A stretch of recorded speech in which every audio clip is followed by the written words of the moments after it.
So good day, Southwest ISD. Lloyd Verst, your superintendent here. I wanted to come out to you guys for a message today to talk to you about where we are. We're completing our second week of full virtual remote learning in Southwest ISD. And we're excited to start our first phase in of face-to-face students starting this coming Tuesday, September the 8th of 2020. As we get to that, we know that there's a very important weekend coming up called Labor Day weekend, where we all have off Monday. And I want to encourage our families and our students and our staff to be very, very vigilant in what we're doing out in the community. Remember our social distancing and follow our protocols to make sure that we're wearing face masks and avoid large groups. It's a very exciting time, but we always need to remember that we are still in this COVID arena, and it is still in our backyard, and we still want to make sure we're doing all the things we need to do to be safe. I want to thank the teachers and all the leadership in Southwest ISD for their diligence in making sure that we can continue education, teaching, and learning during this unprecedented year. We want to support our families who choose to stay in remote environments with enhanced asynchronous and synchronous opportunities. And we also want to serve those families and students who are choosing to come in face-to-face. And we think we're able to do that.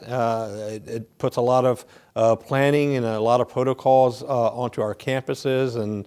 And I would encourage our families, if you have questions, to please reach out to your campus administration or inquire with your teacher. And our goal is to make sure that whatever we do moving forward, bringing students onto our campus, we want to do it slow and methodically because we want to be able to go far and keep our students engaged. We do have protocol mitigation practices that we employ on our campuses. Our campuses are ready to receive our students. They have been diligent in making sure that they have everything they need to sanitize their classrooms and to minimize movement on the campuses. We want our students to know what you're going to see when you come on to the campus. It's going to look different than it ever has in the past. There's going to be approximately 6 students per classroom. We're going to minimize any movement and hallway activities. We have protocols for how we do breakfast and how we do lunch. But the idea is that we can get students onto the campus. We can keep you safe because I want you to understand one thing.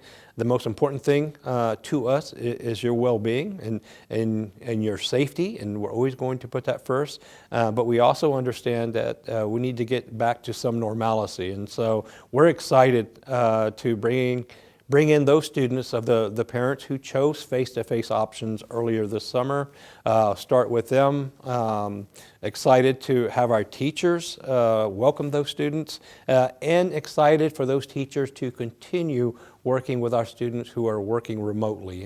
And so it's a huge task, a tall glass of water during this time. We've never had to do anything like this.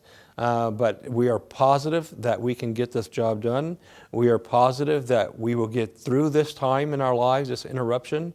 We're not going to be perfect, but if we all work collectively and collaboratively, we know that we can get this job done. I also want to remind those families who did not choose the face-to-face option during the summertime that you will get another opportunity. We'll be posting it on our website, and we'll send out information when we do about your next chance to apply. If you are remote and you want to go face-to-face later on because the metrics look better and you feel more comfortable, that opportunity will come in the 7th week of the school year. And so in about 5 weeks, we'll put that application back out there. And there will be a few other opportunities. I would encourage our parents and our families to visit our 5-point reentry plan called Your Choice, Our Commitment. It's on our website. Become familiar with how we're going to receive our students, how we're going to be working with our students, and how we're going to continue supporting our students who are at home. This is a different time in our lives, but we are positive here that we can get the job done. We love our students. We want the best for our students and for our community. And I also want to be able to bring in Val Maldonado, She is our Director of Health Services, and ask her to give a little more conversation around some of the mitigation protocols and what we're doing in the health arena to make sure that we're addressing some of those needs to receive and really kind of effectively support our students who are coming on face-to-face. That's all I have today. I want to come out with this short video. I just want to say thank you for everything you do. We could not be here without the support of our families. Have a great weekend. Have a safe weekend. Be vigilant about all the great things that we've been doing to mitigate this virus. Don't forget that over this long weekend. We look forward to seeing our kids on Tuesday. We look forward to working with our kids on Tuesday remotely, and we are Southwest. Hello, Southwest ISD. This is Valerie Maltonato, the Director of Health Services for the district. I'd like to welcome our students back on September 8th, and we know that things are going to look a little bit different when we return. I wanted to talk to you about some of the safety protocols that we have in place.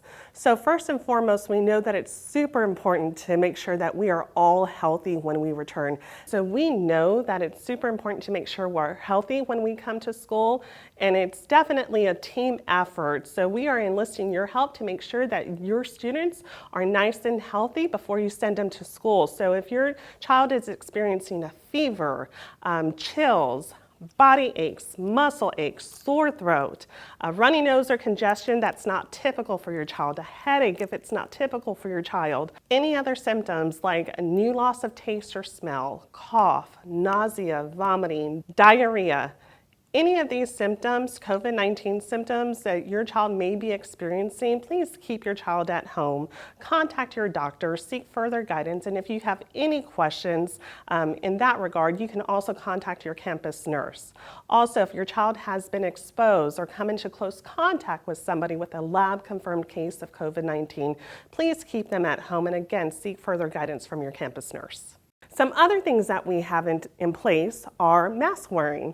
I'm sure we all know that we've gone out and we've worn masks, and that's super important. So really quickly, I just want to demonstrate for you how to appropriately wear your mask. And you can share this video with your child so that way they are prepared for the first day of school. So what you want to do is just make sure and grab your mask by the ear loops. You're going to put it on around your ears. You're going to make sure that it covers your nose, and it covers your mouth and extends down to your chin. It should fit snugly against the sides of your face, and it shouldn't impede your breathing at all. We know that this is different. This is what we have to do during this time in order to keep each other safe and make sure that we do what we can to prevent the spread of COVID-19. And one other thing that I wanted to talk to you about really quickly, I'm going to remove this now, is social distancing. So things are going to look different in the classroom. We have set up our classrooms as we've shared in town halls and with other information and communication from the district. We are making sure that we are social distanced during the day, again, to help mitigate the spread of COVID-19. So all of these things together, in addition to stringent hand washing, is super important to make sure we prevent the spread and keep each other nice, healthy, and safe, and keep each other in school as well. So welcome back. We hope that you have a fabulous first day of face-to-face learning on September 8th.